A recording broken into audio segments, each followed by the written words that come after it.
Yours Nailed it. sounded like great. Did it? Yeah. That's good. I was concentrating more on yours than mine, so I hope I typed. Close enough. Welcome to Movie Bonerz, everybody. Welcome. Thank you for joining us again. Yeah. Hopefully again. If it's first time, welcome for the first time. If this is your first episode, I hope you watched the movie. Yeah. That's a good point. We'll get into that in a second, though. At the top, we always talk about the beers that we opened. I got one that's relatively appropriate to the episode today. So I took a gamble because this is the same brewery one or two times ago that had that asparagus beer. Oh, man. The first beer that I got to watch you just be like, no. Yeah, I did not like that one. It tasted so weird. But this one, so it's from the Sparge Brewing Company in Wellington, Colorado. It's called An Amber of Perspective. It's an amber ale. And it's actually really good. Well, that's kind of funny because I'm drinking an amber ale as well. Nice. Mine is not. There's no connection to the episode. It's a new beer. I am drinking Scratchin' Hippo. Oh, nice. Brewed down here in Austin by the same brewery that one or two times ago for me, the Adelbert's Brewery. I've got a weird glare going on. But... I'm not gonna lie, there was a split second there. I was gonna try to block the light to help you.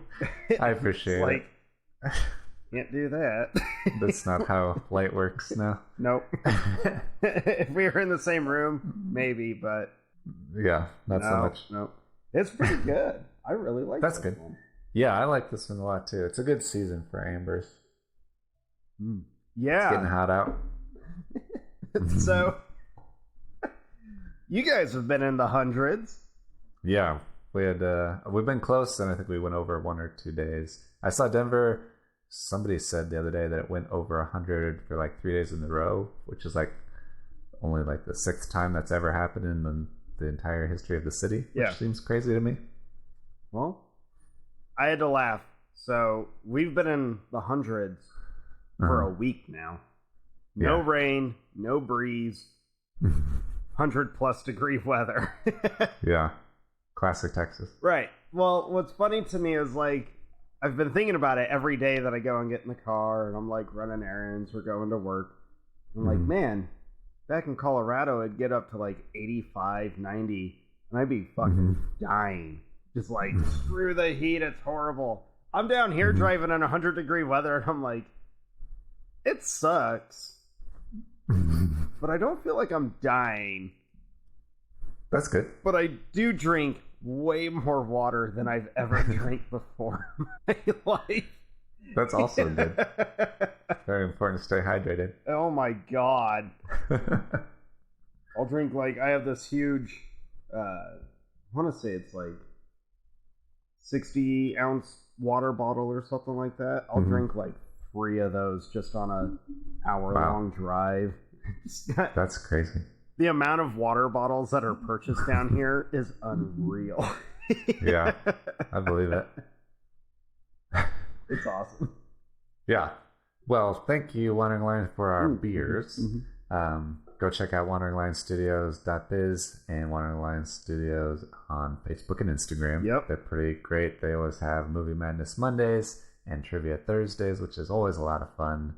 Especially when the redemption is here. You're raising your arms victoriously. Trying to make up for that. Dude, last 2 weeks in a row I've gotten it. Come on now. It's almost a streak. I gotta get that back up, Yeah. Reclaim your former glory. That's right. Bastards trying to trick me. So if you want to go and guess the correct movie on Thursdays before Dustin does, you better go give Wandering Lion a follow. Yep. You got to do it fairly quick because you're always on top of it. I'm answering fairly early every time. I think there's only one time that I went there and you hadn't answered yet, and I think it was the one that you were stumped by. Yeah, and you even made it a point of I'm beating Dustin to the answer. I'm just throwing a movie out, and then you were right. Good guess. Of course I was. Shut up. Still hold my own. So, you mentioned it earlier. This episode is one of our deep dive movie dissection episodes where we're going to focus on one movie and spoil the shit out of it. That's right. Hopefully you all have seen it. If not, we'll give you a little bit of an opportunity to stop and go watch it. Right. The movie's been out for 11 years now, so yeah, hopefully audiences have watched this. Yeah, if for some reason you missed seeing Shutter Island, you missed out on a lot, because it is honestly one of the best movies of all time. I adore this movie, and you need to go see it immediately if you haven't. It is a mental trip that just, goddamn. Yeah. Yeah, it's crazy to me. So obviously Leonardo DiCaprio and Martin Scorsese work together a lot. It's insane to me that this is the only movie that didn't have any sort of Oscar nominations. Right. And they had I think there are 5 or 6 previous movies, or previous and post movies. All of their other movies have had several nominations, including the Best Picture. This had 0. Yeah. I kind of have a theory as to why. I think I know why, but only because I looked it up. Oh, I didn't look it up. I'll test you then, because I know the answer. No. I want to know what you were going to say. I don't want to be tested. No, I was going to say because it's the Academy doesn't typically like to nominate films that are like borderline horror or thriller. They get real kind of averse to doing that. So that was kind of what I thought. And then as you're nodding your head as I'm completely wrong. Yeah. I mean, you're not completely wrong, because the Academy definitely does not care for that kind of stuff. Yeah. And this is on the darker side in that respect. But at least what I read, and obviously I don't know, I'm just repeating things that I saw on the internet, could be wrong. The main reason seemed to be that it was originally intended to be released in the fall, like in October of 2009, and then Paramount didn't think they could afford another Oscar push, because they were going to make it like an award season movie for sure. And then they were also promoting Up in the Air and The Lovely Bones, and they didn't think they could really afford a third promotional movie for the Oscars. So they pushed it to February of the next year, 2010. Well, that was going to be my second guess until I saw you nodding of saying its release timing may have messed up its chances. Which is kind of dumb to me. Yeah, if it's the best movie of the year, you would think if it's the best movie of the year, it would be the full year, not like October, November, December. Right, right. That's it. The whole campaigning and political aspect to the Oscars is award season is so goofy to me, but yeah, and how much you have to pay to even be considered. Right. You can't win but just based on merit, which is pretty lame. How dare us thinking that you need to earn your win. Right. It's almost like awards should mean something, but whatever. But we digress. Yeah, so because Shutter Island is such a heavy thriller mystery movie, there are going to be a lot of spoilers, and so if you haven't seen it, definitely stop. Go watch it now. If you like thrillery mystery things, it's one of the best. It's so good. It's one of those movies that pretty much demands multiple viewings. And I've got one of my favorite things that I'll bring up in a little while about the multiple viewings. I personally feel is very important to do on your second or third watch. But man, that first time seeing this movie, you were like, I remember being so thrown off because I loved it, but the editing seemed weird. There was some very obvious continuity errors. Again, watch it numerous times and it all comes together. Yeah, but what seemed like continuity mistakes are 100% intentional and tell the story from another perspective, which is pretty missing. Yeah, I totally agree. It actually, I saw it, I think, a couple of times in the theaters and loved it, and took the story as like the most basic way. And then I saw it at home, I think for the third time, and saw the ending. And I was like, wait, what? This whole movie just completely changed for me because I realized what's actually going on, what I think is actually going on. It is a little open interpretation, but for me, it's pretty obvious. To me, it's very obvious. I'm pretty sure we agree, but we'll get to it.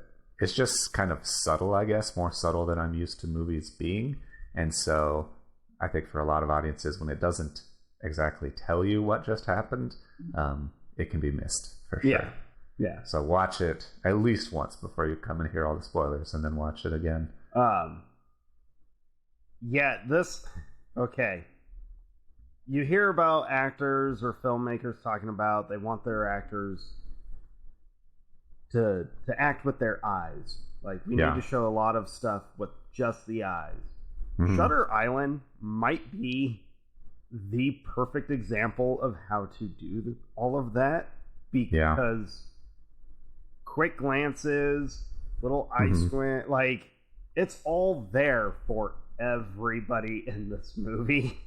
Yeah, if you really pay attention to the characters, and after you've seen it once, you know their motivations a little bit better, and you definitely are like focusing on that person. They glance at this person, and that means something huge that you totally missed the first time. So very incredible. Yeah, Shutter Island was... Now, I like movies that go against the grain, where they don't try to give you like a complete happy ending or 100% resolution. I like movies like that. I like movies where characters are kind of put through the ringer quite a bit. So I remember watching Shutter Island in the theater and just the whole time being like, man, it's got a heavy Cape Fear aspect, like kind of feel to it, which makes sense because that's also Scorsese. Well, his remake with De Niro. Right. And I really like that. And then as the movie progressed, the more I started realizing, like, oh my god, this might be one of Scorsese's darkest movies ever. Like, this is incredible. It has a lot of those kind of dark overtones, very much like Cape Fear, but also I read a thing that the opening like song that you hear over the title and the sound cards is taken from The Shining. It's like a sample from The Shining. And then I read that Scorsese, as like giving people, the cast and the crew, kind of a feel for the tone. He exposed them to a couple things, like very classic thrillers like Vertigo and things like that. So very heavily influenced by those thrillers. You brought up the score. Yeah. Oh, the score is absolutely incredible. One of my favorites. Dude, that score, like, it's unnerving, and it makes way more sense when you know that it's sampled from The Shining. Because that's one of the most unnerving movie scores of all time. But you hear this one, and it's just like slow shots of the island. You hear just I'm not going to try to do it, but just that, like, couple notes. Because that's all it is. It's just a couple notes. Here and there. And it's that same sort of like deep cello, kind of like Jaws almost, just slow and ominous, and I love that. Yeah, it's genuinely haunting. And then when they do it right as like the very, very end of the movie, you know, the screen fades and you get it again, and you're just like, oh. Yeah, absolutely. I think another great reason that it just feels so good from like you mentioned Scorsese and how it could be his like best, most dark kind of movie. Yeah. We mentioned it a little bit in the gangster episode because we talked about Scorsese a lot, obviously. But I think for any kind of young aspiring filmmakers out there that are curious about how pacing should be or what good pacing is, just watch Scorsese. Watch all of Scorsese because he is the most perfect pacing constantly. I think that's like one of his best traits. Yeah, he does a really good job of even like scenes where not a lot's happening. He's able to keep things going really well. I think what I notice a lot is you'll be watching his movies and all of a sudden you realize, like, holy crap, I've been watching this thing for a couple hours, but you don't feel like it's been a couple hours. It doesn't feel like anything's dragged. Yeah, I agree with you. He's one of the best when it comes to keeping things rolling. That pacing of the film and the story is, man. And Shutter Island especially, there's a stark contrast. You get 2 hours into it and you realize kind of where you started and where you are now and how everything's different. And it wasn't like a sudden change. It just kind of, you flowed into this new, it just happened. Yeah, Shutter Island, you don't realize that things have escalated until it's already like, oh, everything has hit the fan now. And you just then realize that it has been for a while. Like, wait a minute. Because usually in stories, there's like one clear defining moment where you can say, okay, here's the part where everything shifts. Shutter Island is not one of those. It's pretty much like they show up to the island. And, and things get weirder and weirder. So just recapping what Shutter Island's about is these two U.S. Marshals show up to this island that's home to this psychiatric institute for the criminally insane. So they are violent criminals that are very mentally unwell. Primarily an incarceration facility, a prison, but with a focus on kind of psychiatry and it's an mental asylum, rehabilitation and so they show up because a patient has vanished from the grounds, and because it's a federal institute, the federal government is stepping in to investigate. So Leonardo DiCaprio and Mark Ruffalo, who, dude, I know we've mentioned it before, but Mark Ruffalo is one of the most, like, I feel, underrated, great actors. He's so good. All the time. I agree. He's so good. Yeah, I'm a big fan.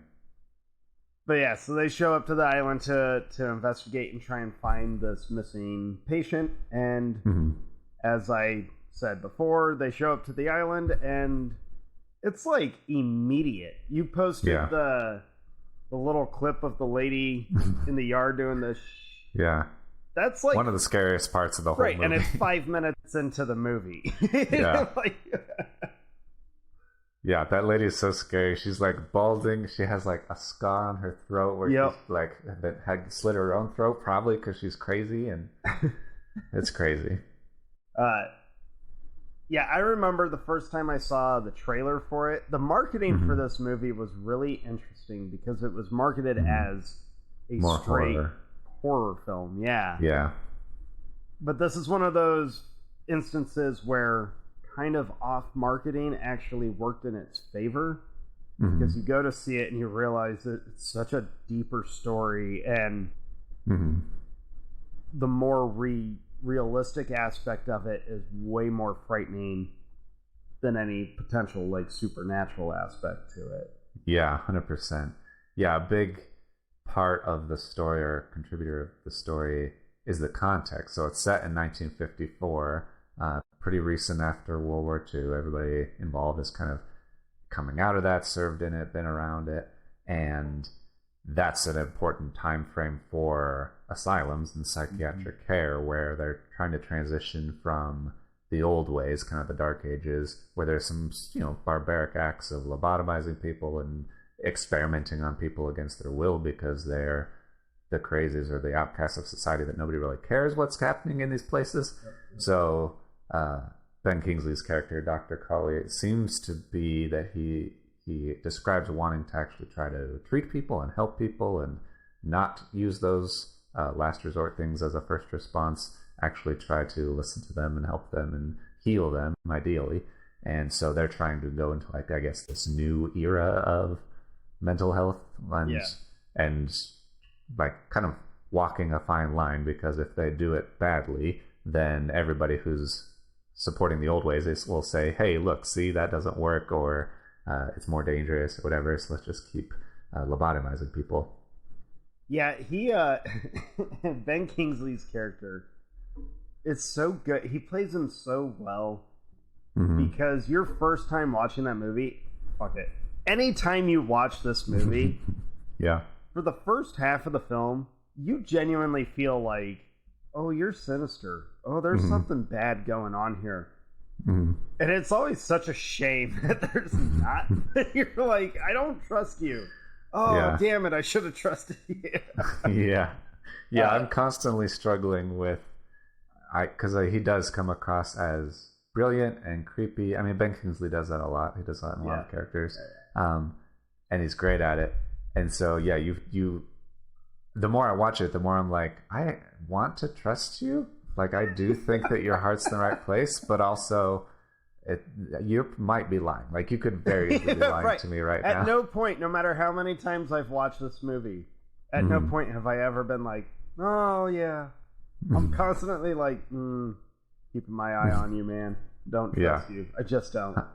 But yeah, he's like, he even has a line early in the film of saying, I've got this crazy notion of actually trying to help rehabilitate and actually try to help and try and get away from the barbaric acts. So he's almost, his character is on like this mission of trying to prove that updated ways can work. And he's like constantly fighting that battle, which again, multiple viewings, folk, there's so many little like facial tics and like I'm telling you, I can't get over how good the subtle acting is in Shutter Island. Cannot get over it. It might be my favorite part of the whole movie. Yeah, I agree. It's really, really incredible. I don't know if I know you read a lot of books. I don't know if you've read the book itself. No, or any of the other books Dennis Lehane has written. Mystic River, Gone Baby Gone, Live by Night. I mean, I love the movies. Maybe I should read the books. It's one that I just haven't gotten around to. I've always wanted to, kind of like Fight Club, where I've always been curious. I'm kind of nervous to read it though, just in case like the added details or the added story to the book, because obviously books are way more in depth. I don't know how I would respond to the book knowing everything that's going on in the movie. Also, I would almost be afraid that the ending would be ruined, even if they're the same ending, just because I really love the subtlety in the film's ending, and I don't know that I need like a descriptive kind of setup for it. So I don't know. I haven't read it. I'm curious, but I believe they're different. What I was reading. Well, I know the final line of the movie is not a part of the book. Yeah. But I don't know that the rest of the ending is fair point. I think a lot of when I think of the ending, I think of the very ending. I think of the last line, which we'll get to later. That final line. Oh my god. Yeah, and how subtle it is my favorite part. That's the one that completely changed everything for me. The third time I watched it. Yeah. But there's also like the pre-ending, which is the whole lighthouse thing, where that's where like I guess the big reveal is, and it might make sense to talk about that first, because I think spoiling that, or at least talking about that, that's what mostly changes how you view everything leading up to it. Right. Does that make sense? I mean, none of our deep dives ever like follow an order. I think it was Fight Club that we spoiled immediately, like out of the gate. Yeah. Welcome to the movie Bonerz. Tyler Durden is a fiction. Or figment of imagination. Exactly. So in Shutter Island, so spoilers. If you are still listening, you should be convinced by now to watch it. Spoilers now. we're getting into it. Heavy spoilers. So, in Shutter Island, it follows these two marshals. It follows Teddy Daniels, who's Leonardo DiCaprio. He ends up having actually been a patient at Ashcliff. He's told by the doctors, let's be precise, he's told by the doctors that he's a patient at Ashcliff, and that he is actually the guy that he'd been searching for, who he thinks burned down his house. He's actually Andrew Laeddis. Mm-hmm.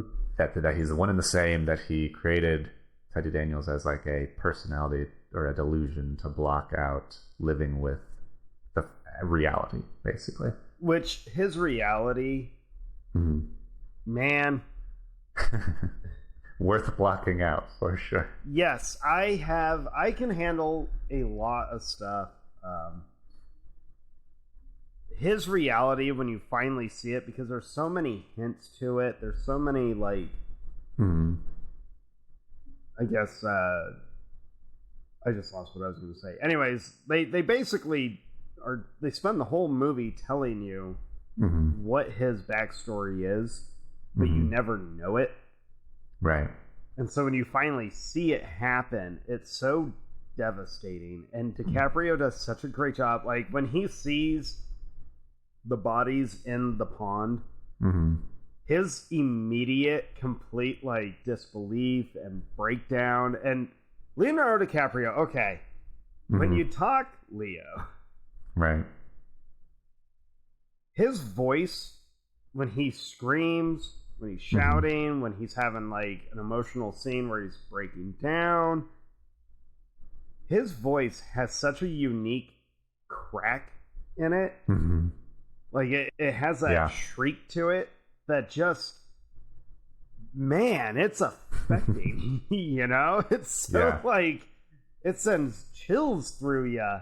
And as he's holding his daughter and trying to wipe her hair away and breathe into her, goddamn, dude, watching that is just like, I don't know how I would ever respond. Obviously, I never want to know how I would respond. But his whole, like, just dumbfounded, complete emotional exhaustion, shoot his wife. I'm like, yeah, I'd probably kill her too. Yeah, that's such a, like you mentioned, affecting scene. It kind of shatters your soul, where he gathers all three of his children in his arms in the water and just, like, screams at the sky. Yeah. And it's incredible. And he's trying to, like, wade through the water carrying their bodies, and he's trying to lay them down nicely in the grass, and he starts, like, massaging his daughter's foot, and you're like, this is so sad. That doesn't even do it justice. It's heartbreaking to watch. Right. But yeah, the big reveal of him at being a patient, I remember watching it that first time and kind of being like, I think this movie's going to have a twist ending, but I have no idea how they'll pull off whatever the twist will be. You know, whether it's kind of what they allude to a lot, where, he's being put under, like, psychohypnosis. You know, they're giving him the narcotics. Yeah. Which is a terrifying thing, because coming out of World War II, if you know any of the, like, how do we enhance soldiers? What do we do? I mean, the military has some very shady experiments, especially during the World War II. Yeah, and especially U.S. government facilities that took all of these Nazi scientists that were like, hey, we realize you're Nazis, but now you're going to work for us and do stuff for us, like, now. This is real things. I mean, the movie's not real things, but... Right. Experiments on humans with very shady shit, very real thing. Trying to create super soldiers and all kinds of crazy stuff. Yeah. So I had wondered, like, are they going to do that? And then he's going to be, like, put out in the world, be this conditioned person. What's going on? But the big twist of, oh, you were a patient. Here's your story. I remember being happy about that and just being like, it fits so well. Yeah. And at first, I thought that first viewing, though, although I felt it fit the story really well and that kind of twist, works really well. At the same time, I was like, but I don't understand how any of the rest of the movie worked, because he rode in on the ferry, he rode in, he did all this, and then you watch it the second time and you're like, God damn it, none of this is happening. Yeah, it's amazing that you mentioned all of the things that kind of lead up and hint at his reality, his real past. Are intentionally placed there by the hospital staff because they are putting on this role play, this ruse to let him kind of live out his delusion, to help him come to grips with reality. Like, if he investigates it and finds it, maybe that will solidify his reality, which is an interesting way to do it. Ben Kingsley's character, Dr. Colley, talks about that we're taking a risk by doing this, because if it doesn't work, all of the people that are support just lobotomize him, throw him away, lock him forever. Right. They are now right, because they let him run around for 2 days. He beat some people up, could end up killing someone. So they're taking a huge risk by like playing this out.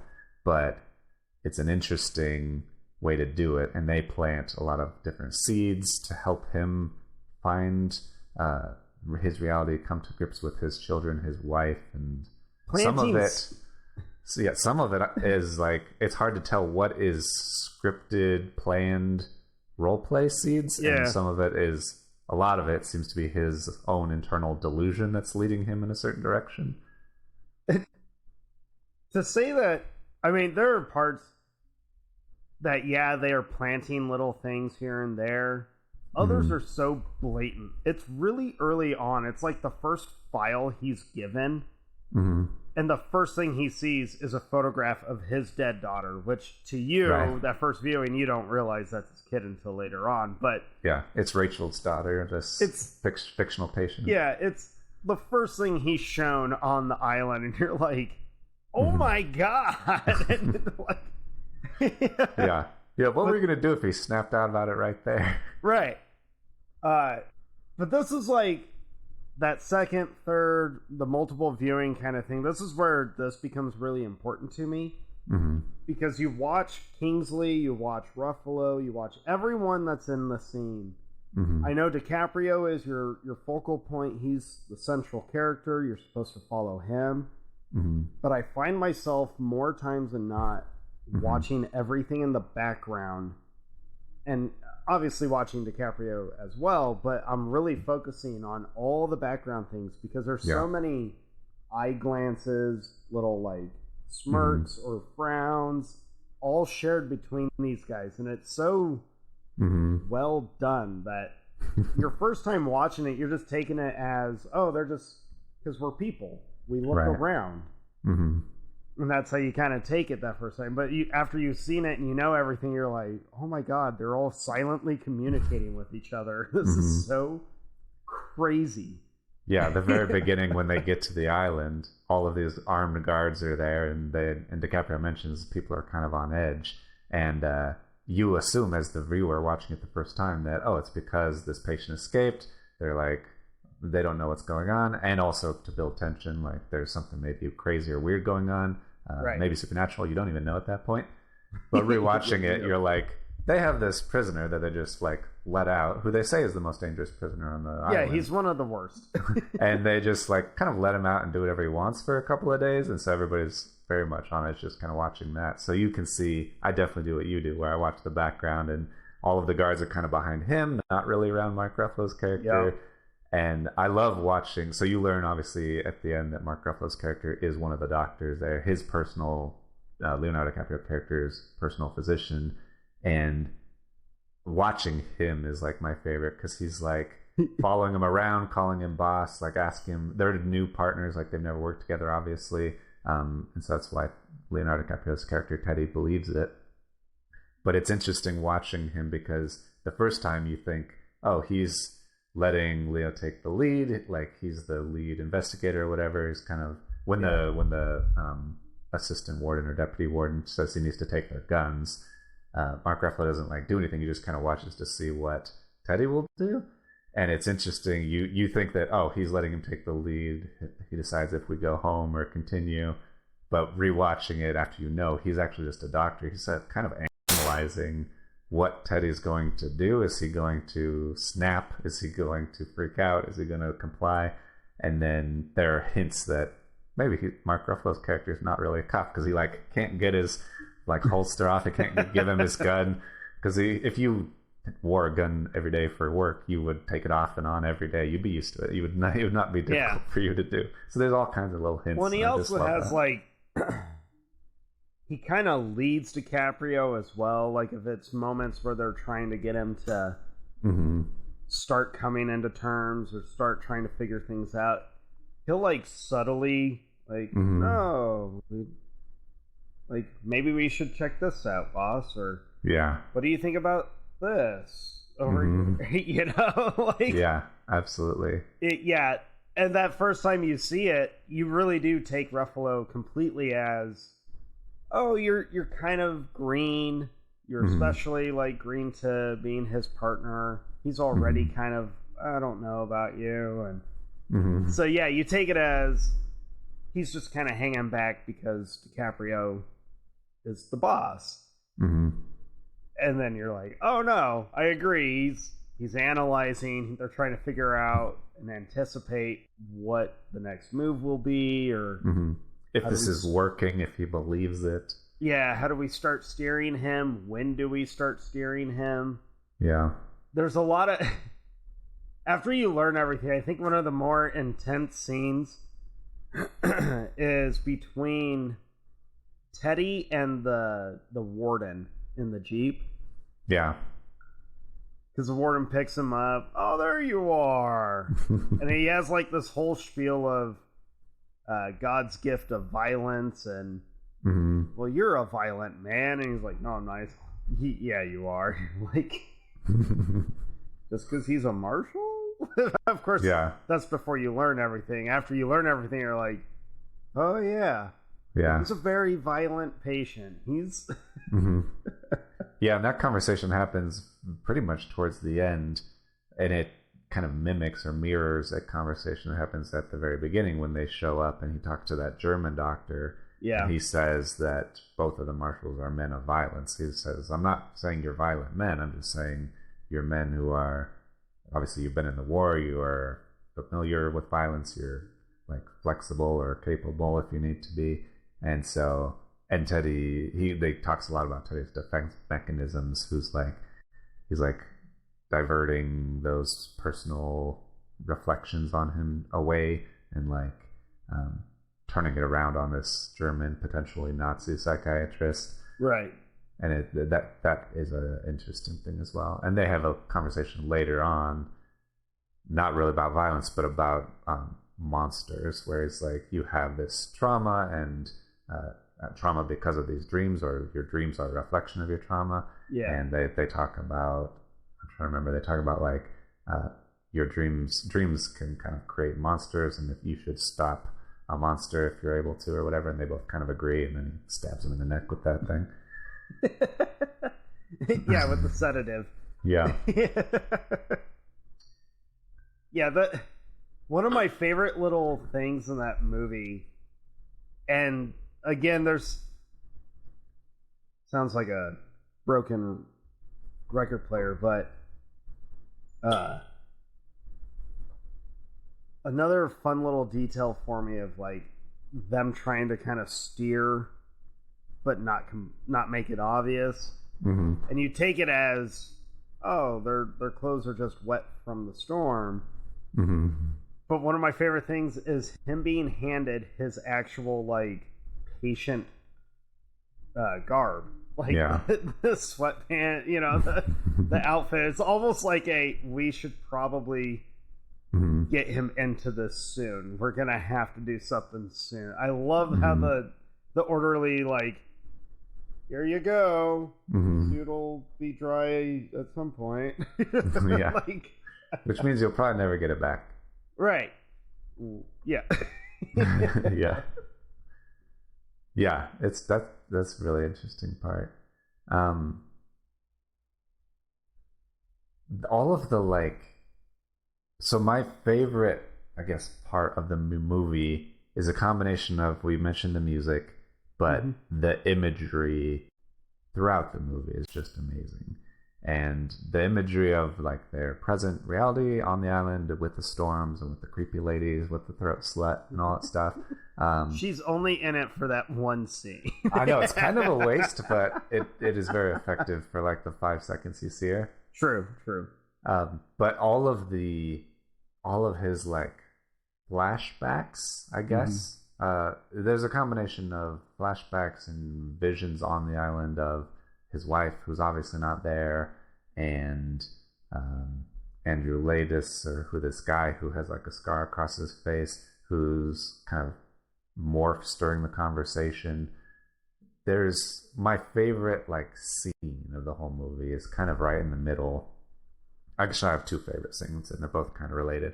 The first favorite scene is the first one where you meet his wife, and she confronts him. She is like, "You've been drinking," and then things just start getting like, it seems normal, and they're carrying on like a normal conversation, and then like ash starts falling. Yeah, the ash starts to fall, and she starts leaking blood.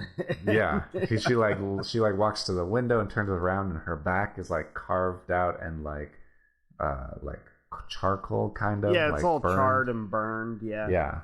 And then they're holding her, and she's like has water pouring out of her, and then she's like constantly becoming more and more wet and like moist, like, you know what I mean. And then she just like, then it's like the whole apartment's covered in ash, and then everything's on fire, and then she becomes like ash and just like dissolves away while he's holding her. Where that scene starts and where that scene ends is incredible to me. For like, yeah, it's like a less than 60-second scene probably, and visually it's amazing, and the music of course is my favorite. Yeah, visually it's one of the most like, that image sticks with you of him holding her. He's hugging her from behind, and she turns into ash into his arms, but he like holds his pose as she dissolves away. Yeah, it's such a cool. I always feel compelled to pause it just to appreciate it. Yeah, but I don't want to ruin like how the rest is gonna go, so I don't pause it. Yeah, but it may be one of my favorite scenes of all time. It's honestly. such a good scene. What was your other one? And then the other one is, I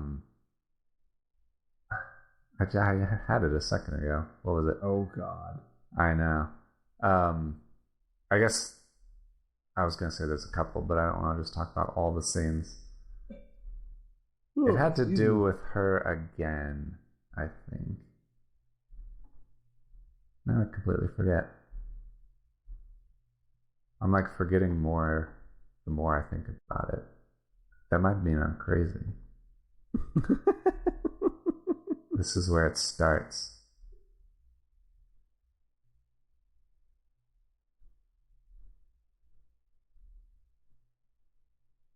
I don't remember. I'm gonna give up looking. You forgot your second favorite scene? I think so. I'll probably remember it later. Damn. I'll remember it. I'll probably remember it when you bring it up later. Oh, you're expecting me to bring it up? You probably will at some point. Okay. I'll be like, oh, that was the scene I was talking about.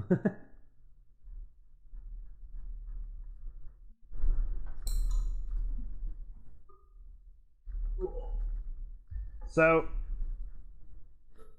I love like twist movies. I know they became very common from like The Sixth Sense throughout the 2000s.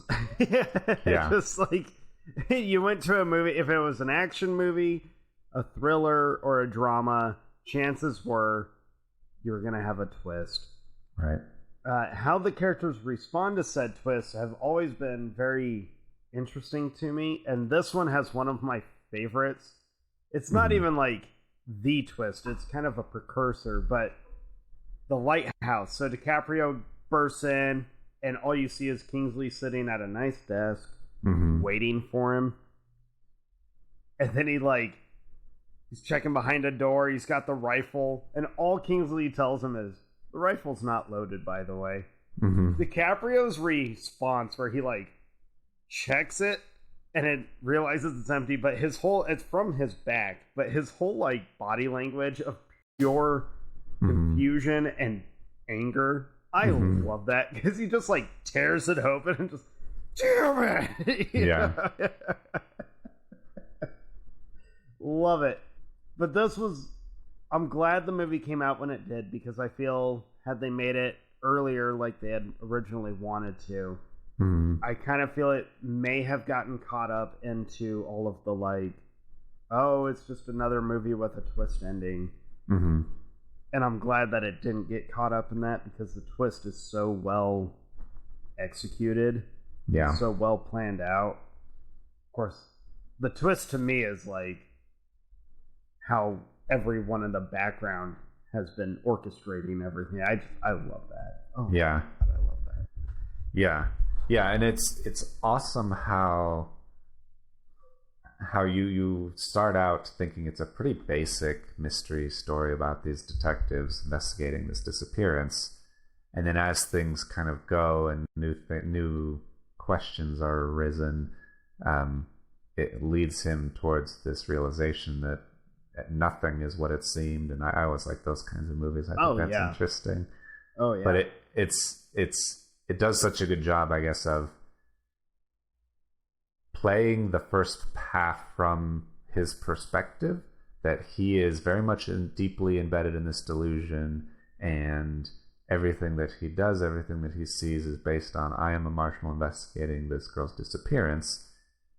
And then as he gets more and more towards the end, he gets more comfortable, even I guess subconsciously, with being the same person as Androladis. Like he does a lot of things, like in the first part, he doesn't ever light a match. Like when he lights his own cigarettes, he never lights his own cigarettes. So everybody else is lighting matches for him, because he has like a detachment from Androladis, because he thinks that he was a pyromaniac who burned down his house. And then as he gets like later on, when they go into Ward C, he's like lighting a match in order to see constantly, and he gets just kind of more and more comfortable with merging those two personalities, which is interesting. Yeah, and I think using the match striking as kind of your bridge of bringing those two together, I like that idea. It's one of the most subtle. Most audience members probably aren't going to start noticing or catching on to that kind of thing. It took me a while to kind of realize, like, he doesn't light a match until halfway through the film, but he smokes constantly throughout the movie. Yeah. One of my favorite shots, speaking of him smoking, is the reverse smoke. Yes, that is the scene I was going to mention. Oh, there you go. Okay. I knew you would mention it. Yeah, that whole segment. So he had just met who he thinks is Androladis, has a giant scar across his face, plays with fire, offers to match, asks him like no hard feelings. And then the scene kind of changes all of a sudden, and it's Chuck, his partner, Mark Ruffalo, standing there, says something about they're running out of time. And then you hear a scream, and he turns, and Rachel's standing there, completely covered in blood. Yeah. And then, I think there's two shots of Teddy, like close up, and it's in reverse. So the smoke is going back into his cigarette instead of normal speed. And it's because they do like, there's that close up of him where you see it, the close up of the smoke going back into the cigarette, and then they do that wide shot from above. And there's like the way the cloud of smoke hovers over him, and the mixed with the close up, that whole sequence is so odd and off-putting that you're like, what the fuck kind of story am I in right now? And then you find out like 45 minutes later what story you're in. Like, what the fuck? It pretty much exactly tells you what the movie is, because Rachel is what's the word, like not a totem, but like a replacement for his wife Dolores, who so she's standing there covered in blood, and he's looking at her, and the smoke's going back into a cigarette, And then he looks down and there's like the 3 children on the ground. They're all bloody. And he like goes and picks up the girl and carries her away. And she's dead, but she's talking to him. She's like, I'm dead. And he's like, I know, I'm sorry. I couldn't like save you and whatever. And so it's a very surreal kind of scene, I guess. Yeah. But very, just some of the best visual imagery. It's amazing. The visuals in this movie, I love them. And I love knowing how much of it is like, because there's some shots where you're like, well, that's obviously like green screen. And your first viewing might be, oh, I hate it when it's so obvious. And then when you see it more often, you're like, oh, I get it. Everything is so, like, I love how everything has such a tight purpose. Yeah. Does that make sense? Yeah. Yeah. Like, I think so. I absolutely love how the whole movie was just kind of like planned out, and I love all the decisions that Scorsese and his team made to really immerse you kind of in the story of Teddy, but not Teddy. Yeah, Andrew. Yeah, his conversation with, like, you find out about Lattice and the mystery. Right? How does Kingsley put it? Where he's like, "Oh, it was like 2 weeks ago, a patient attacked this guy horrifically, scarred him, beat him up." There's a mystery 67th inmate that they're not talking about, and so they very early on find a note in Rachel's room that says what's the rule of 4 and who's 67, and then they discover they've only been talking about 66 patients, and so there must be a 67th one, which you don't find out until the end is Andrew Lattice, Leonardo DiCaprio's character. Right. Which I've always loved. Okay, so when he finds the note, I mean, he goes straight to it. Like, he pushes the bed away from the wall and immediately goes down. But what I love about that scene is how quick and, like, I don't want to say concerned, but the reaction from Ben Kingsley, because he sees him go to the bed and, like, push it. And he has this immediate, like, oh, God. It almost like, oh, he found the note too quick. Oh, man. Yeah. I do love, because I remember, like, trying to figure out for most of the movie, even after you learn, because even the reveal scene, it's a pretty long reveal scene. Yeah. It might be one of the longest ones. Yeah. But I remember trying to figure out, like, but who's this chick that he's thought was Rachel Solando this whole time? Like, where did she come from? Or is she actually fabricated? And then he wakes up and she's his nurse. And you're like, oh, that poor chick. Yeah, and this is probably a good time to bring this up. So, Emily Mortimer, who I love, she plays Rachel 1. There's two Rachels in the movie. Two. And she's kind of the main one that he's showing the photos of. He thinks he's looking for. He thinks she killed her kids.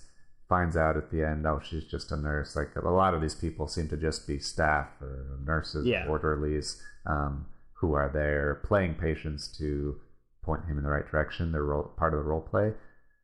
But at one point, he goes to the cliffs and finds a cave, and there's a woman in there, also called Rachel 2, and they have a very interesting conversation about insanity and how once you're deemed to be insane, everything you do is another reason or proof that you're insane. Like, you can't ever deny being insane once you're labeled that.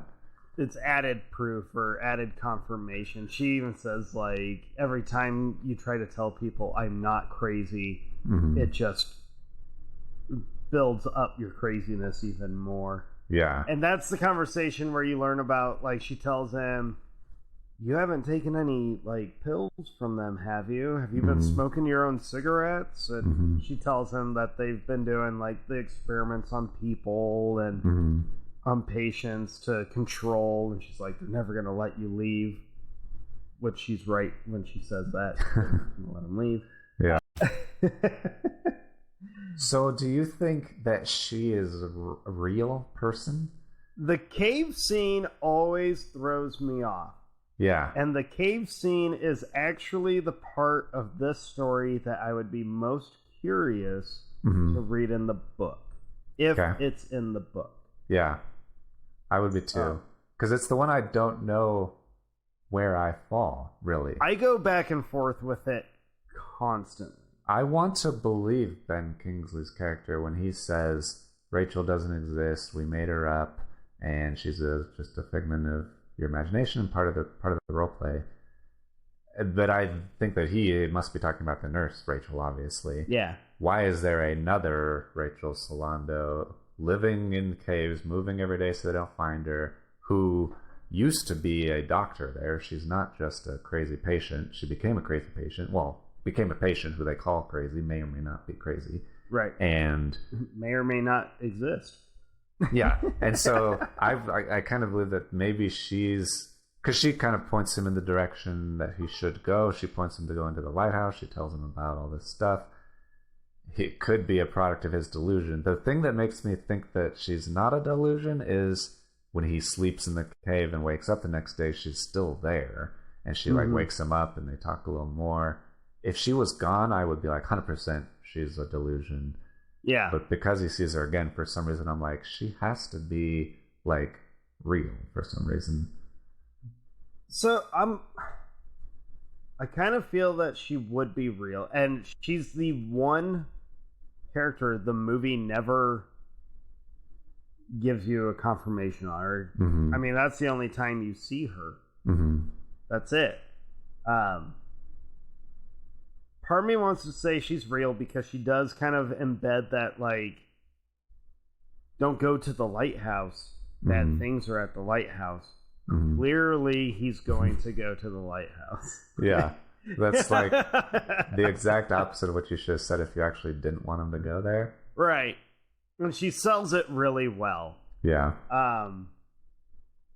But then again, part of me, I don't know. I'm constantly back and forth with her. I have yet to make my decision on whether she's real or not. Yeah. Because I think her whole spiel of, like, they're just doing experiments, they're just drugging patients and drugging people. To me, that's almost his psychosis trying to fight back, kind of knowing he's going to stumble onto something he's not ready to learn. And so that's like a defense almost. But and there is proof of that. I mean, they tell him later on that he has been drugged for the last 2 years as like a way to keep him calm, and so he's dealing with withdrawals because they stopped basically. Okay, we got to touch on that here in a minute. But with Rachel too, part of me thinks she's real and still a doctor, and she was just playing her role. Okay. Because I've also been trying to figure out, like, was his climb to and from the cliff real? Yeah. And this is one of those editing sequences that gets really interesting, you know? Because he climbs the rocks pretty easily. Yeah.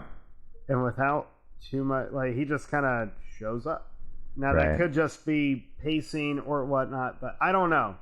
And also the reason he climbed down in the first place is kind of weird. He thinks he sees Chuck's body down there, and then he climbs down and he's not there anymore. And then he sees all those rats, and then he sees her cave, and he goes up to it. So it's tricky because there are a lot of, I guess, not supernatural, but like fantasy, mental images that he projects into the real world of his wife and daughter who's dead, walking around and all this stuff. But most of the times that he's in a delusion or in a fantasy, it's pretty fantastic. There are things that, like ash falling from the sky, and there are weird things going on that you're like, oh, this isn't real. But then there are a lot of scenes where pretty much everything seems normal and real, and so I tend to assume this is a real conversation with a real person. But I guess I don't know that. It could Yeah, not be. and she's the only part of the whole movie that they give zero explanation or zero. I mean, they never even go back to her. It's the last time you see her, she's putting a cardigan on, and that's it. And she tells him, "You gotta go." Yeah. So I'm back and forth. Yeah. Constantly with that one. I'd be curious to know what other people think, if she's real or not. Yeah, give us your opinions for sure. The withdrawals. Yes. This is one of the details, if not the detail of the movie. I'm constantly just in awe of how I never caught on and how no one ever caught on. Because he starts experiencing withdrawals very early on in the movie. The very first scene in the on the ship, on the boat. Yeah, he's like shaking. He's got the headache already starting, and he's getting the migraine that's starting to build up. He's easily agitated. It's like he kind of feels and looks like shit the whole time. Yeah. And I love that with Rachel too in the cave. She tells him like, "Oh, that's drugs. That's how it starts." And then the big reveal comes up, and they're like, "Yeah, you've been on this drug for 2 years, and you are not on it. You're going through withdrawals." And every time he says that, immediately I'm like, God damn it, it's so obvious. They just gave you all the symptoms of withdrawal. Yeah. And no one ever fucking caught on to it. And they don't even try to be subtle about it. It's like close-ups of the shaking. They even sit him down. "Are you having a migraine?" "Yep." Yeah. "Okay, so you need to take these, and you need to drink some water, and you need to rest." Yeah. Yeah.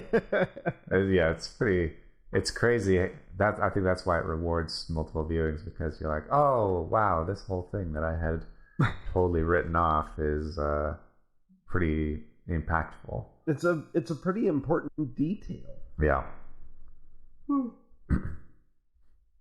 Sorry. Okay. Like I said, I was napping before we recorded. Involuntary napping, by the way. You sound like Teddy Daniels. Yeah, I can't come up with like anagrams with my name, all right? Yeah. That's like, especially 4 of them. That's like the most I guess kind of weird. So when they first reveal what is the rule of 4 or law of 4, I think they call it.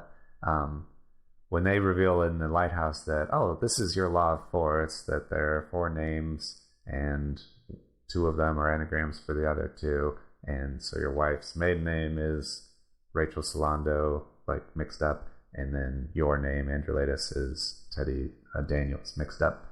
And I guess that makes sense. It just, I wouldn't call that a law of 4. It doesn't mean anything to me other than I guess I expected it to mean something else or more obvious based on... instead of just like the names. I guess it's a mysterious way to describe it, to call it the law of 4, but... Yeah, it's just intrigue. It's just 4 names, and 2 of them are similar to 2 others. Well, what's funny about that is you kind of forget about the law of 4. Yeah. Because they only focus on who is 67. Right. And then when you see the 4 names, you're like, oh, okay. Yeah. Yeah, I guess it's enough to pay off. The other interesting favorite part that gets kind of paid off in the lighthouse, but happens quite a bit earlier, is the scene with what's his name? George Noyce? Something Noyce. I think it's George Noyce. But it's with that character that he had mentioned previously. He mentioned that he knew a guy who was like serving a life sentence and told him about the island. And then when he finally goes to Cell Block C or whatever it's called, when everything's kind of shut down and the fences are off and the doors are off, he meets Noyce in the dark, who's like all beat up, and he tells him that he did it, and he takes it as, oh, you were responsible for it because you like let me come here or whatever. and he's played by Jackie Earl Haley, who I've loved since, I think I've maybe first saw him in Watchmen, but he's always such an incredible character actor. Yeah. And the way he talks, the way he delivers lines is amazing. He's intense, and like everything I've seen him in, mm-hmm. he is intense. Yeah. Like every time I see his name included in a cast list, it's very like, ooh, mm-hmm. that'll be fun to watch. Ooh, he'll be neat to see. Ooh. Yeah. And yeah, I think my actual introduction to him was Watchmen as well. Mm-hmm. So I constantly have that like, oh, Rorschach, yeah. Yeah. Yeah, I always love that. But he does such an interesting job of, again, it's kind of a time when shit's kind of kicking off and Teddy's separated from Chuck, his doctor, who's supposed to be like escorting him around. So you don't really know, are the things that are even on repeat viewings after you know what's going on, you don't know, is this part of the role play? This like, is he helping? Because in the lighthouse, Dr. Colley, Ben Kingsley's character, has a transcript of like everything they talked about. And is it because it was scripted, or just because they have like surveillance equipment in the 50s that they were listening and knew everything they talked about? I kind of feel his interaction in Cell Block C mm-hmm. was not necessarily a part of it. Yeah. I think everything is under surveillance constantly. That would make sense considering it's a federal mm-hmm. penitentiary. It's just for like a psychiatry yeah. hospital. And I also think because of how soon the lighthouse happens after that, mm-hmm. I almost feel like his interaction in Cell Block C was what made them decide, okay, we're here. Everything's about to be opened up, because he bursts into the lighthouse mm-hmm. and Kingsley is just waiting for him. Mm-hmm. Like he already knew, here he comes, So I kind of feel Cell Block C was not supposed to necessarily happen, but they had a plan in case it did. Yeah. You know, because why would this prisoner who just got the shit kicked out of him, mm-hmm. who's been placed in the infirmary, who's like had to deal with Andrew Laeddis on a very violent level, why would he be okay with being a part of this ruse? Mm-hmm. You could see him being more of like, no, I'm just gonna I have a chance to ruin this guy's life, I'm going to take it. Yeah, the whole conversation is so interesting to me, and the way that he kind of, there are, I guess, kind of double meanings in the things he says. Like he says, you did this, and you find out later that no, Teddy Daniels actually, or Andrew Laeddis actually beat him up, and yeah, it's just an interesting part that is again building and building and building towards the climax. Yeah, and it helps it move things along so well. It's such a small scene, but it's so good, and it's partly so good because of Jackie Earle Haley, I think. His voice, is constantly. It's very unique, and every time he talks, you're like, ooh. Mm-hmm. I like listening to the dude talk. It's weird. But yeah, I know what you mean. I feel the same way. He delivers his lines, especially those like real intense or real. I don't want to say like sinister kind of line, but you know what I mean, where he's like getting under the skin. Mm-hmm. That kind of stuff. He's so good at delivering, and it's so crazy to me. And I guess it's a testament to this crew or the story, the script, whatever. Mm-hmm. Whenever big name actors or people that should be higher on a bill mm-hmm. star in these movies, and they only have like a scene, you know, they have like it's basically a glorified cameo, but they're in it. Mm-hmm. Their name is there. I love it when that happens, because to me, I'm always like, yeah, that just means you were you were excited to work with these people, or you were excited for this opportunity to be in this story. To me, you can just tell how kind of the respect for the art, which is nice. Oh, absolutely. The other part that's interesting, talking about people kind of feeding into the ruse, after Teddy comes back from the cave and kind of just shows up back at the main office or asylum or whatever. Right. There are all those like doctors and nurses and everybody coming out of like what looks like a meeting or something, and then those first two patients they interviewed are with them. The one lady that tells them to run, and the other guy who's like kind of a perverted guy, and that indicates to me that they are staff, not necessarily actually crazy people. Yep. I take that 100% that they are staff. I'm with you on that one. Everyone coming out of that room, and he even says to Kingsley's character, like, wow, big meeting. Yep. Like, yeah.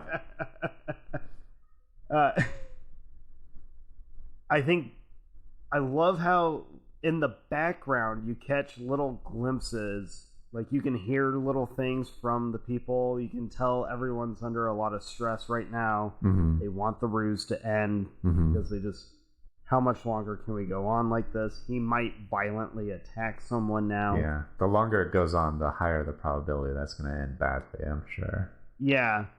The part that gets me, though, during that scene is the very last shot of that scene of the woman laughing. Yeah.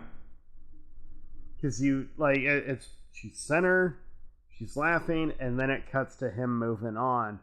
Every time I'm like, okay, what is she laughing about? Because she was just crying and saying that she's like, she hates this. She doesn't like, she's done. She doesn't like him being around. And she's laughing. So I'm like, what do you think she's laughing about? I'm constantly, because I have my idea, but I want to hear yours. I mean, I've seen people whose cries look like laughing. That's a possibility for sure. Yeah. But I don't think I read too much into it, mostly because I was focused on what they talked about right before that. Okay. Where Leonardo DiCaprio's character says, "Where's Chuck? Where's my partner?" And Ben Kingsley says, "You don't have a partner. You came here alone." Right. And then you're like, "What the fuck is going on?" So I was probably totally thrown off. And then Leonardo DiCaprio was like, "Yeah, no, what partner? I don't have a partner." He like plays into it, but you can tell he's just, we're going for the ride, trying to like smooth things out, right? Like, not give away too much. So I was distracted. I don't really have a strong opinion about it. What do you think? I think I need to quit yawning. That's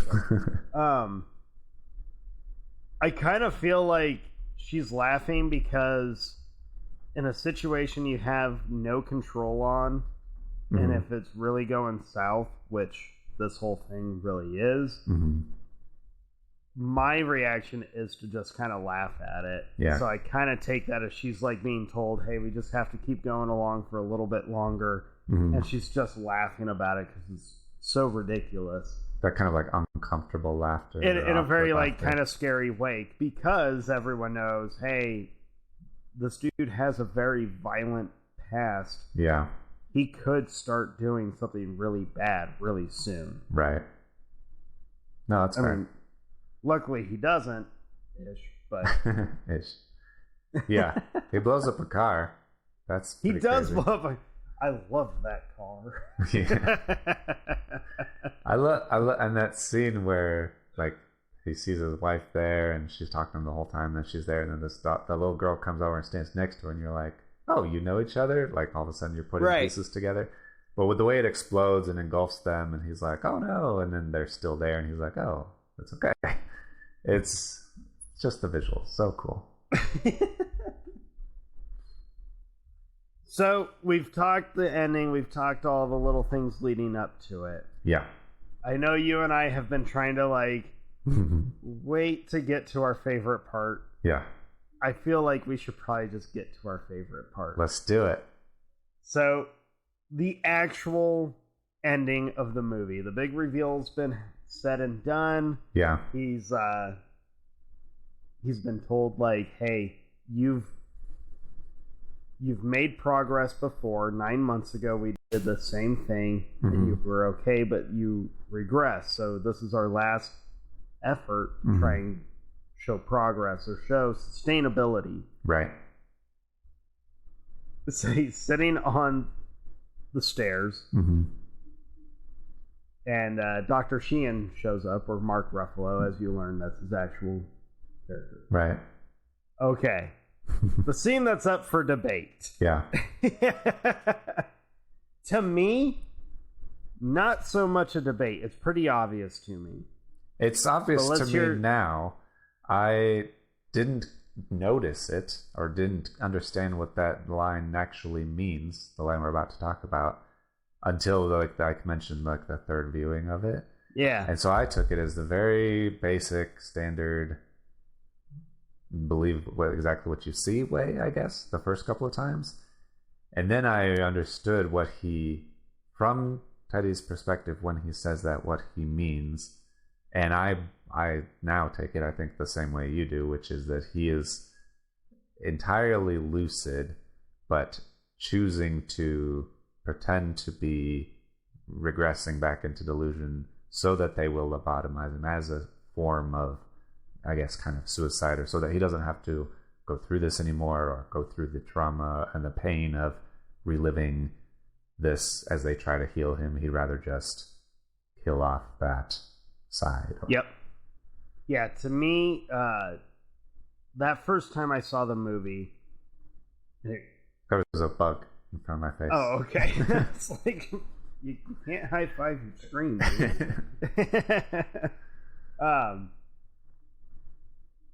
Him saying that line and then like walking towards the guard and the couple orderlies who are carrying the tools, to me I was like, oh shit, he just chose to do it. Like, he's okay, but he chose to do this. I love it more now because finally throughout the whole movie DiCaprio is very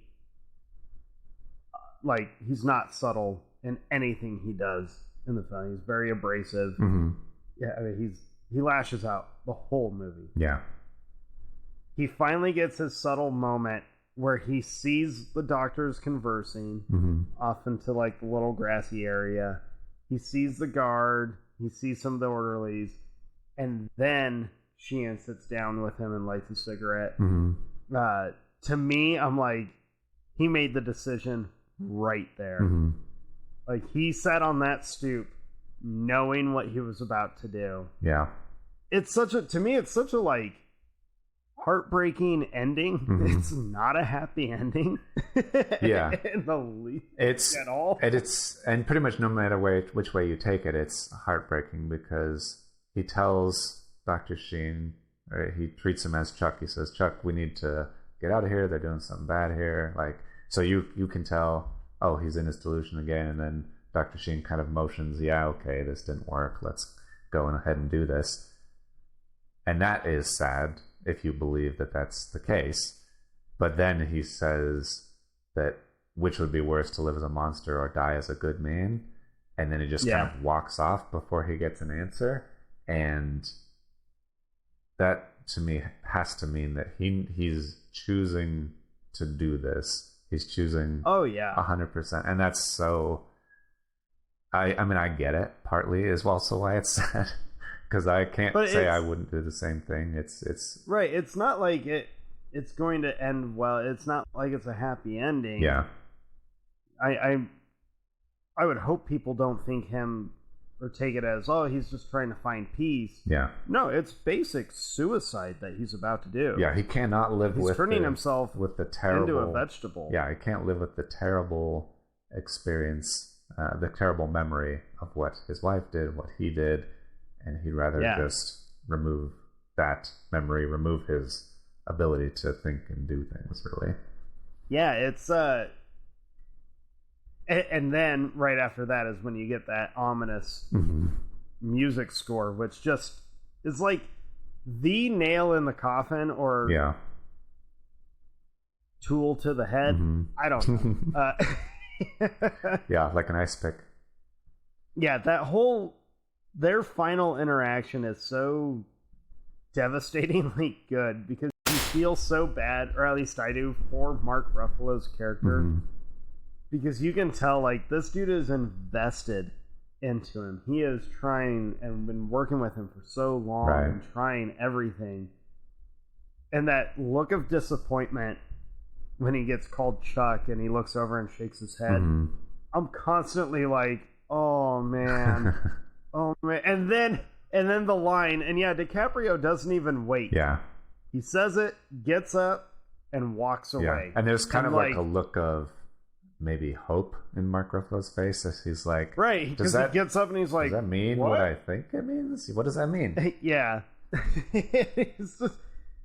But to me, I don't debate the ending at all, just because of everything that DiCaprio does in that scene.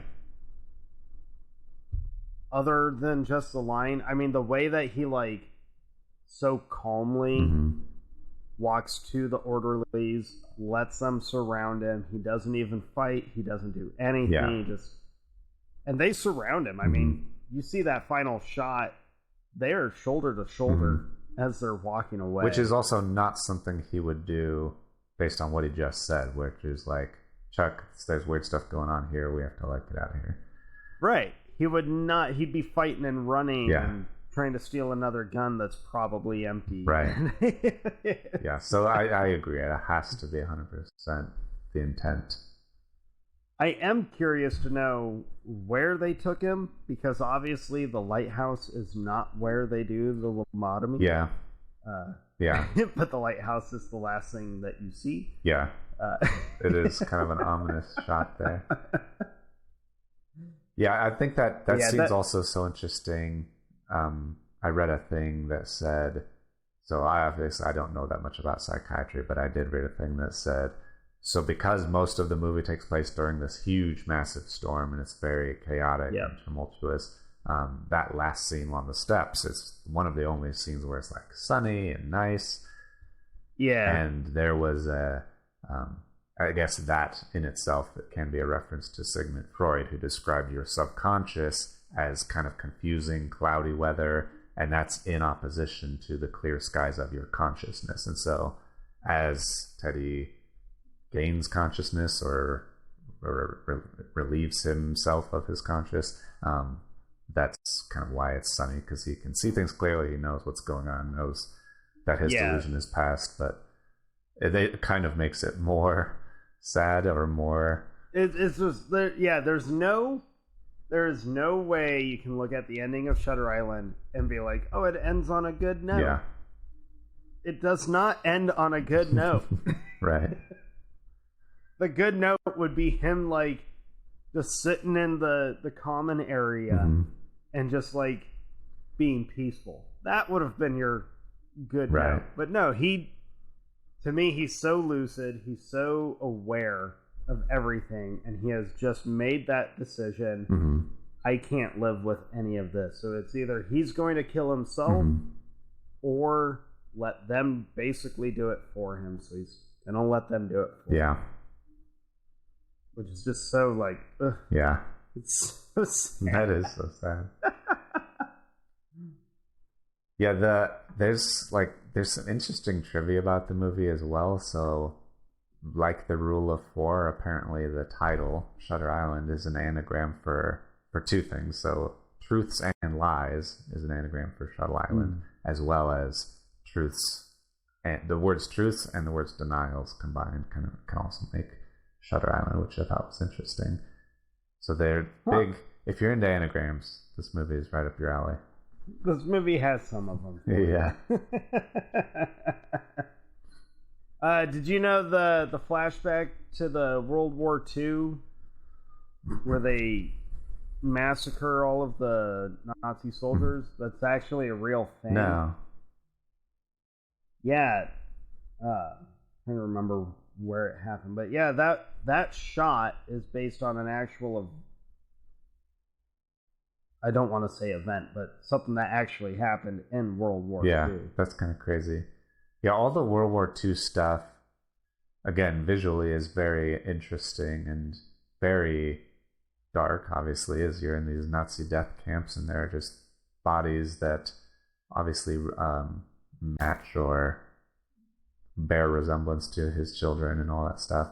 But the way that all these people kind of get shot up, the stuff in the office with the papers going everywhere, it's just it's intense. It's incredible. Yeah. Yeah, this movie, it's one of those thrillers, and I know both of us had it on our like thriller list way back in the day. Right. Go listen to that episode. Yep. I'd be curious to listen to it again and see if we actually repeated anything that we said today. Yeah, I don't even remember. It's been so long. I lost my train of thought, but oh, that's what it was. Shutter Island. It's one of the. I mean, if you like thriller films, if you like movies that are just so, where knowing the ending does not ruin the experience of watching it, because Shutter Island really is one of those few movies that is. It is an experience. It's so uncomfortable to watch, and it's a long freaking movie, but also infinitely rewatchable. But you need to rewatch it. You should be excited to rewatch it because you get to watch everything in the background. Yeah, you need to watch everything in the background. Yeah, I mean, if we're absolutely, you get so much more out of it. It's so good. Plus, it's kind of funny. I didn't realize this, or maybe I did a long time ago when you brought it up on your list. Until Wolf of Wall Street, this was Martin Scorsese's highest-grossing film of his career. That's crazy. It's crazy that isn't that nuts? That it was so popular, especially. I mean, I'm curious how they measure that because Goodfellas is so beloved that you would think that it'd be up there. But this was box office numbers, apparently. Yeah. This was his highest grossing until Wolf of Wall Street. And that makes me happy that... Which was another team-up of... It makes me happy that it's so, like, I guess popular. A lot of people saw it because it was certainly worth seeing in the theater. I'm glad I saw it in the theater. And I'm glad that a lot of people have seen it because it's so good. It really... It's... And I'm a big fan of DiCaprio. Yeah. I think the way he has gone about his career post-Titanic is so great because every guy hated him when Titanic came out because every girl loved him and we were all like, oh, he's a pretty boy. And he has gone so far away from being a pretty boy. And none of us were pretty boys, obviously. At all. Yeah. we didn't have the looks or the makeup artists or the hair. Right. Yeah, he totally won me over from hating him to absolutely loving him. And it is from taking these kinds of roles, taking roles like The Departed and this. He's such a gritty actor. I love the fact that he's constantly always open to just be like, oh, you want me to freak out? Okay, I'm gonna do that. Oh, we're gonna get dirty on this one? Yeah. Cool. Like, I like how dedicated he is to his craft and the art form of it, and I have a great respect for him. And who would have thought you go from Martin Scorsese and Robert De Niro being like an iconic duo, and they still are, but Leonardo DiCaprio and Martin Scorsese, man, if you would have mentioned that in like 99 or 2000, you'd be like, no freaking way. And I think they've done the same amount, if not a little more movies together than Scorsese. I think you're right, yeah, that's probably, at least for maybe our generation, maybe the generation after us, that will be the pairing that people think of. And that's interesting. Maybe. It's a great pairing. Clearly they work together. But all right. I think that's it. Yeah. I think that's it. I think that's all I got. If we missed anything, if you have thoughts about any of the things we talked about, if you think we're wrong, whatever, feel free to drop us a line on Facebook or Instagram. You can comment if you want. Maybe try to keep comments spoiler free, but you can DM us and we'll get into it. Or you can call in the show, leave a voicemail, and we'll play it in a future episode and respond then. Yeah. If you did not see Shutter Island, continue to listen to the episode. Highly encourage you to still go watch it. Kind of like what we said with Fight Club, I don't think it would ruin the movie completely for you. But it is better to watch it when you don't know, at least for that first time. Having the spoilers doesn't ruin the movie, obviously, like we said. It does change your experience, and you're only going to have that experience of finding out what's going on once. Like, you're only going to have that the very first time, so it's kind of special, for sure. So hopefully listening to us wasn't your first time. I pity anybody who I'm the first time for, so... Anyway, thank you everybody, and we'll see you next everyone. time. Did you want to? We'll let people know what we're. Yeah, you should. We've been mentioning it, and you hopefully are staying caught up. I am trying desperately to stay on track with being ready for our next episode, but we're going to be. Well, I've got the first half watched, so I'm ready for. I do have the first half, but I haven't gotten too far into the second half, so I have 2 weeks to do that, and it's I'm feeling the pressure. Yep. So we're breaking up as over the next 2 weeks. We're going to be talking about the entire Marvel Cinematic Universe up until this point. So the first episode is going to be from Iron Man through the second Avengers, not Infinity War, the other one, Age of Ultron. So Jake is talking about an order of release that the movies came out. So he's been watching them in that order, right?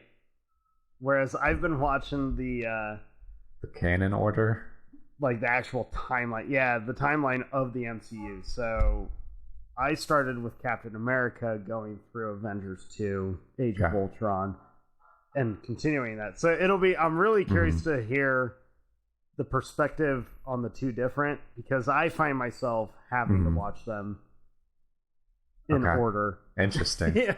Otherwise it's just weird to me. Yeah, and I've never done that, so I'm very interested to hear what interesting things you learn by doing that.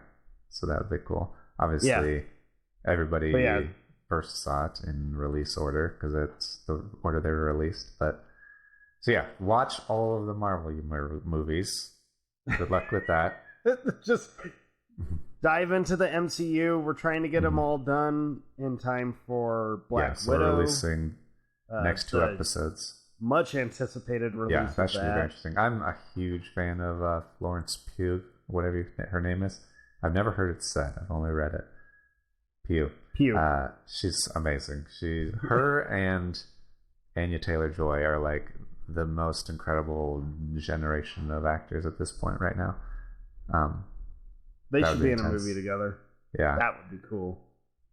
Yeah, I find myself, I was not excited for Black Widow for a long time, just because I felt it was like a cash grab for Marvel. I am excited for it now, but probably for the wrong reason. I'm just excited that Disney decided to be smart and release it in theater. So I'm like, hey, I'll get to go and watch a Marvel film in the theater and not stream it on my and it's been a while since Endgame, so that's interesting. It'll definitely be. I agree. I think a lot of people may have not been that excited, also because they were saying early on when Black Widow was in maybe the first 3 or 4 movies she was in, they're like, hey, why doesn't she have a solo movie yet? And now you wait until, spoiler alert, after she's dead to do it, but whatever. So it'll be interesting. Anyway, that's the reason you should watch the movies. Anyway, we're going to be spoiling them a lot over the next 2 weeks. Your homework is watch the first 11 at least. Well, watch all 22, but try to get the first 11 watched. We're just going to be having a fun nerd deep dive into the MCU. Yeah, it's going to be MCU for the next 2 weeks. Go do that. Should be exciting. I know it's been a long time coming. Yep. Yeah.